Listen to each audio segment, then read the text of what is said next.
Voilà, le président Emmanuel Cumont, comme chaque année, avait réuni les partenaires, les amis du club et tous ceux qui ont un lien administratif ou sentimental pour la présentation des coureurs. Nous allons commencer par les passes cyclisme TEP 4. Alors nous avons Stéphane Cumont. Il n'est pas là, ça commence bien.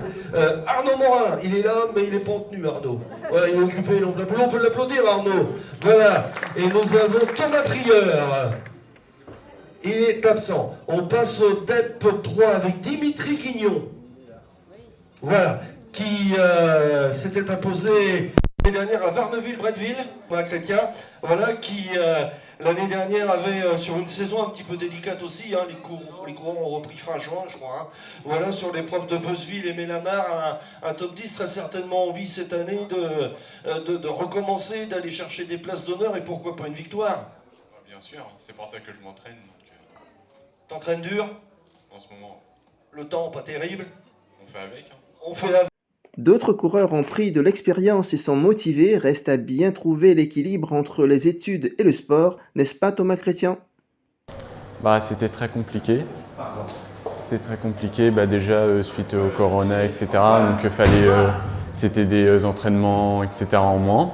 Ensuite j'ai eu mes études, donc déjà mes études ça me prenait aussi beaucoup de temps. Donc je m'entraînais le mieux possible que je pouvais le soir. Donc c'était beaucoup séances d'home trainer. Après là actuellement, vu que j'ai eu les 2 semaines de vacances, j'ai pu rouler presque tous les jours.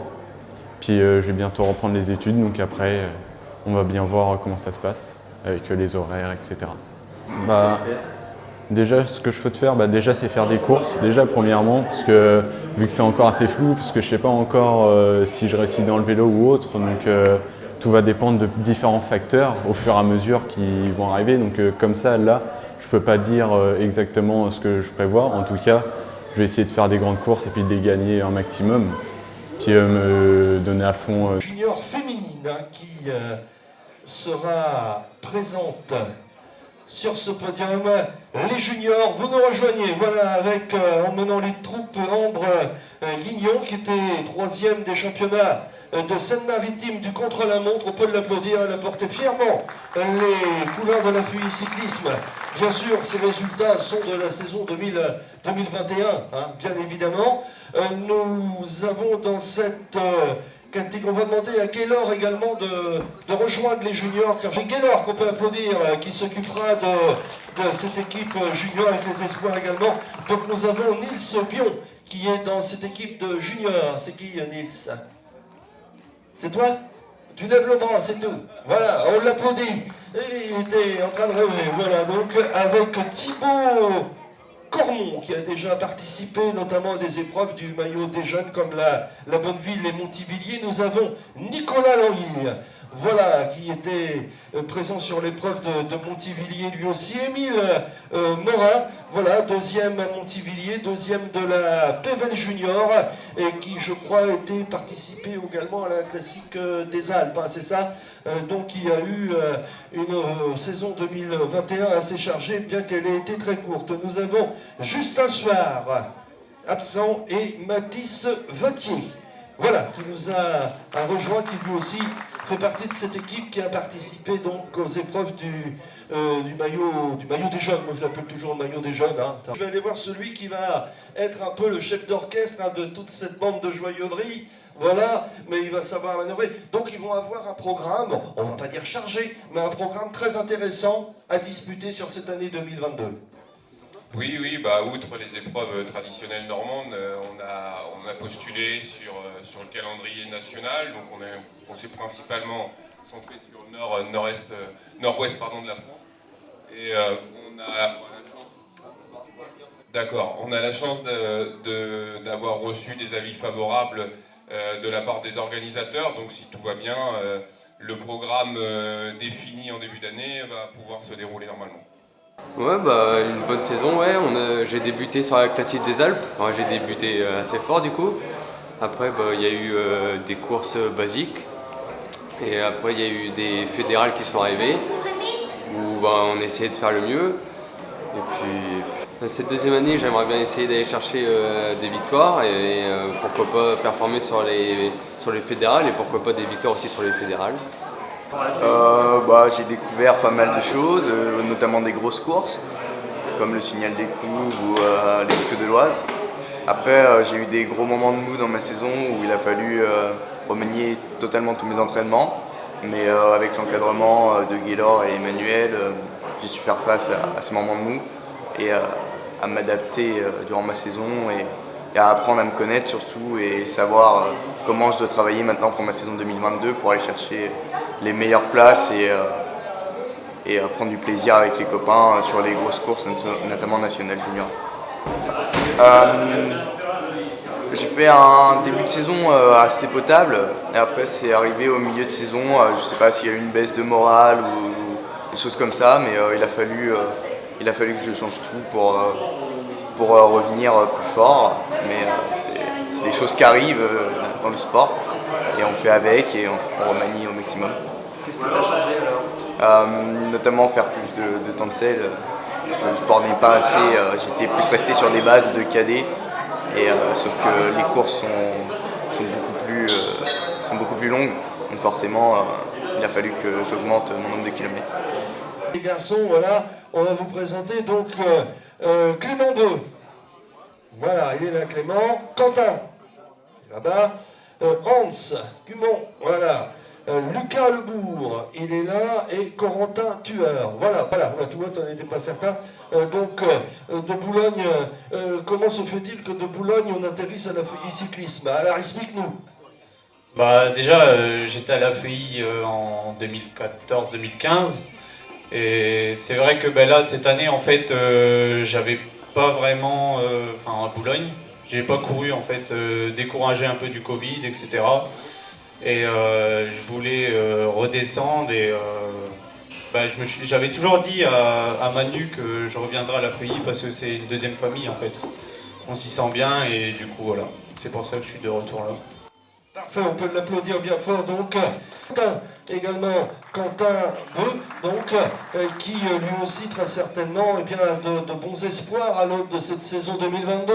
Dis-nous un petit peu quels sont on va peut-être pas parler d'objectifs, mais tout au moins tes intentions. Qu'est-ce que tu aimerais bien réaliser sur cette année 2022? Déjà c'est une victoire, la victoire pour moi et même pour le club aussi. Et puis après enchaîner pour plusieurs victoires si on peut, et puis même les copains. On verra pour la suite. Voilà. Le club grandit d'année en année, les coureurs jeunes progressent bien et ils apportent des victoires, à l'instar de Clément Beu avec 3 succès en 2021. Avec 3 victoires, dis donc. Ouais, effectivement. La première étape c'était au Tour du Valais de Seine, donc c'était du côté de Norville, qui était du côté de chez moi, donc j'avais à cœur de briller. La première étape c'est super bien passé, j'avais de super coéquipiers, donc ils m'ont bien emmené pour le sprint, surtout Hans Cumon, qui était exceptionnel, donc j'en suis super content, je le remercie de toute foi de mille cœurs, donc j'en suis super content. La première étape au sprint, donc j'étais content. La deuxième victoire c'était à Beaumont-Roger, en DEP, donc c'était pas mal. J'avais de bonnes jambes, je remercie mon frère aussi, qui a été une personne formidable, un coéquipier formidable, donc c'est grâce à lui que j'ai gagné. Et puis la troisième victoire, c'est Breteuil-sur-Iton, où est-ce que j'ai brillé au sprint aussi. Et puis je remercie Théo Staval parce qu'il a fait un boulot énorme toute la course, on est échappés tous les deux. Il a fait un gros travail pour moi pour éviter que je juste des forces pour rien, que je m'économise pour le sprint. Et puis tout s'est joué là-dessus, j'ai gagné et puis je le remercie, je lui ai déjà dit encore tout à l'heure. Donc voilà, j'en suis super content. Puis on a fait pas mal de courses avec la FEI, donc de belles courses. On a fait Rouen-Gisors, j'avais de bonnes jambes, donc un peu fougueux, donc j'ai un peu payé sur la fin, mais sinon j'avais bien aimé faire de très très belles courses. Donc voilà, donc j'ai à cœur de refaire la même chose cette année pour la saison 2022. Du coup, ça a été une saison assez compliquée. Comme l'an passé, les compétitions ont pris assez tard. Et du coup, pour ma part, ça a été une saison assez spéciale. Je me suis retrouvé à la fin des compétitions à avoir les larmes aux yeux, à pleurer, et à me demander ce que je faisais sur le vélo. Je me suis posé des tas de questions. Le physique n'allait pas, le mental n'allait pas non plus. Et donc, du coup, c'est à ce moment-là que je me suis dit, bon allez, je vais me poser un peu. Je vais me canaliser, je vais essayer de profiter, sortir avec mes potes. Et c'est ce que j'ai fait, du coup, j'ai fait une bonne coupure. Et j'ai repris les entraînements assez tard et très doucement. Et là, je me sens beaucoup mieux mentalement et physiquement également. Je suis parti en stage une semaine dans le Var et ça m'a permis de retrouver une bonne condition physique. Et là, aujourd'hui, moi j'ai la tête pour aller gagner et aller chercher de belles victoires. Emmanuel et Gaylor Cumont, deux dirigeants qui ont évolué à un niveau professionnel, se donnent beaucoup pour l'épanouissement de leurs coureurs. Oui, c'est une première et c'est gratifiant pour le club. Tous les ans, il y a toujours des nouveautés. Là, la deuxième catégorie, bon, on n'est pas encore nombreux, mais ça va monter parce que je sais qu'il y a des coureurs qui sont en 3 qui veulent monter en 2. Donc, et puis sûrement des juniors, s'ils veulent rester chez nous pour 2023, je pense que certains seront en deuxième catégorie. Affaire à suivre, mais je pense qu'on a vraiment un bel effectif pour 2022. Je pense qu'on va avoir des bons résultats cette année. Voilà, donc nous allons appeler les deuxièmes catégories Laurent Geoffrey. Voilà, il nous faut également Quentin Havé. Voilà, et Alex Louvel. C'est bien ça? Voilà, l'équipe de 2 heures, on nous applaudit bien fort car là, c'est un petit peu le porte-drapeau de la feuillie cyclisme avec Laurent Geoffrey qui vient d'Avranches. Voilà, en DN3, donc un petit peu tout à l'heure, comme on a vu avec, j'ai perdu le cours qui vient de Boulogne, Corentin Tueur. Voilà, donc c'est, comment c'est un retour également ici ou c'est une découverte pour vous la feuillie? Non, c'est une découverte et je suis content de faire partie du club. Voilà, tu envisages, bon, vous êtes déjà en deuxième catégorie, vous les gars, donc c'est déjà que, voilà, il y a eu un passé pour arriver en deuxième catégorie. On dit toujours que le plus dur, c'est de s'y maintenir. Bah moi, c'est l'inverse. Moi, j'étais 3 ans en première et là, je redescends en 2 pour pouvoir rebondir et m'amuser surtout parce que c'est vrai qu'en élite, on s'amuse pas tout le temps, quoi. Nous avons également Quentin Havé qui s'était illustré sur le Tour de Ballet de Seine, également à Conches aux Ormes. Il a participé également au Tour de l'Orne. Donc Quentin, une saison 2022 qui se profile à l'horizon, bien affûté, ça devrait bien passer. Oui, ça va aller. Là, j'ai repris le vélo un petit peu plus tard, donc je pense que je vais plutôt cibler la fin de saison. Donc voilà, il y a des belles courses. J'espère briller. Nous avons Alex Louvel qui avait brillé sur l'épreuve de Montivilliers, hein, bien évidemment, 5e en Normandie, premier junior sur l'épreuve de Gerponville. On sait que Gerponville, ce n'est pas une épreuve facile. Donc, deux copains ici en deuxième catégorie, plus le disait tout à l'heure Manu, hein, avec les 3, avec les juniors, faire des équipes pour aller faire de belles courses. C'est un programme qui est quand même très alléchant. Oui, surtout que là, ça fait une grosse marge de progression parce que je sors des juniors, donc on va voir. Puis je vais essayer de faire des courses élites aussi, donc maintenant je peux en faire. Plein d'ambition, hein, c'est bien, il nous faut des jeunes comme ça pour remonter le vélo. Laquelle qui te ferait plaisir à gagner? Est-ce que tu en as une en particulier, une épreuve que tu te dis, tiens, celle-là, si un jour je pouvais la gagner? Montpinchon. Montpinchon? Voilà, j'ai entendu parler de Montpinchon aussi tout à l'heure. Il y a peut-être un petit coup à faire là du côté du club de la Feuillie. Fait demander à Frédéric Pontier de nous rejoindre. Pontier que tu as connu hein, sous l'ère CM Aubervilliers.